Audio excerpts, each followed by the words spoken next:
ತ್ರೇತಾಯುಗದ ಪುಣ್ಯ ಕಾಲದಲ್ಲಿ ಅಂಜನಾದೇವಿಯ ಗರ್ಭದಲ್ಲಿ ಪವನದೇವರ ಆಶೀರ್ವಾದದಿಂದ ಒಬ್ಬ ದಿವ್ಯ ಶಕ್ತಿಯ ಬಾಲಕನು ಜನಿಸಿದನು.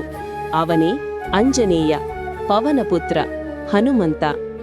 ಬಾಲ್ಯದ ಅಮಾಯಕ ಮನಸ್ಸಿನಿಂದ ಆಕಾಶದಲ್ಲಿದ್ದ ಕೆಂಪಾದ ಸೂರ್ಯನನ್ನು ಹಣ್ಣೆಂದು ಭಾವಿಸಿದ ಹನುಮಂತ ಅದನ್ನು ಹಿಡಿಯಲು ಆಕಾಶವನ್ನೇ ದಾಟಿ ಹಾರಿದನು.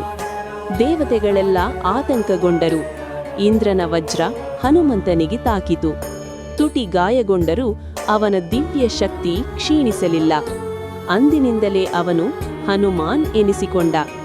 ಅಪಾರ ಶಕ್ತಿಯಿದ್ದರೂ ತನ್ನ ಬಲವನ್ನು ಮರೆತು ವಿನಮ್ರ ವಾನರನಾಗಿ ಕಿಷ್ಕಿಂಧೆಯಲ್ಲಿ ವಾಸಿಸುತ್ತಿದ್ದನು ಹನುಮಂತ. ಒಂದು ದಿನ ಬ್ರಾಹ್ಮಣ ವೇಷದಲ್ಲಿ ಅರಣ್ಯದಲ್ಲಿ ಸಾಗುತ್ತಿದ್ದ ಇಬ್ಬರನ್ನು ಕಂಡನು. ಅವರ ಮುಖದಲ್ಲಿ ದಿವ್ಯತೆ, ಅವರ ಕಣ್ಣಲ್ಲಿ ಕರುಣೆ. ಅವರು ಶ್ರೀರಾಮ ಮತ್ತು ಲಕ್ಷ್ಮಣ.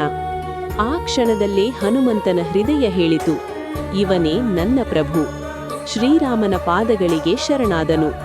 ಆ ದಿನದಿಂದ ಹನುಮಂತನ ಜೀವನದ ಗುರಿ ಒಂದೇ, ರಾಮಸೇವೆ. ಸೀತಾಮಾತೆಯನ್ನು ಹುಡುಕಲು ಮಹಾಸಾಗರವೇ ಅಡ್ಡಿಯಾದರೂ ರಾಮನ ನಾಮ ಸ್ಮರಿಸಿ ಒಂದೇ ಜಿಗಿತದಲ್ಲಿ ಸಮುದ್ರವನ್ನು ದಾಟಿದನು ಹನುಮಂತ.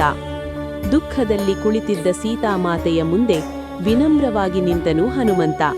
ರಾಮನ ಮುದ್ರೆಯನ್ನು ನೀಡಿದನು. ಅಮ್ಮ, ರಾಮ ಶೀಘ್ರದಲ್ಲೇ ಬರುವನು ಎಂದು ಧೈರ್ಯ ತುಂಬಿದನು. ರಾವಣನ ಅಹಂಕಾರಕ್ಕೆ ಉತ್ತರವಾಗಿ ಹನುಮಂತನ ಬಾಲವೇ ಅಗ್ನಿಯಾಗಿ ಹೊತ್ತಿತು. ಲಂಕೆಯ ಮಹಾನಗರವೇ ಬೆಂಕಿಯಲ್ಲಿ ಕರಗಿತು. ಅದು ಶಕ್ತಿಯ ಪ್ರದರ್ಶನವಲ್ಲ, ಧರ್ಮದ ಎಚ್ಚರಿಕೆ.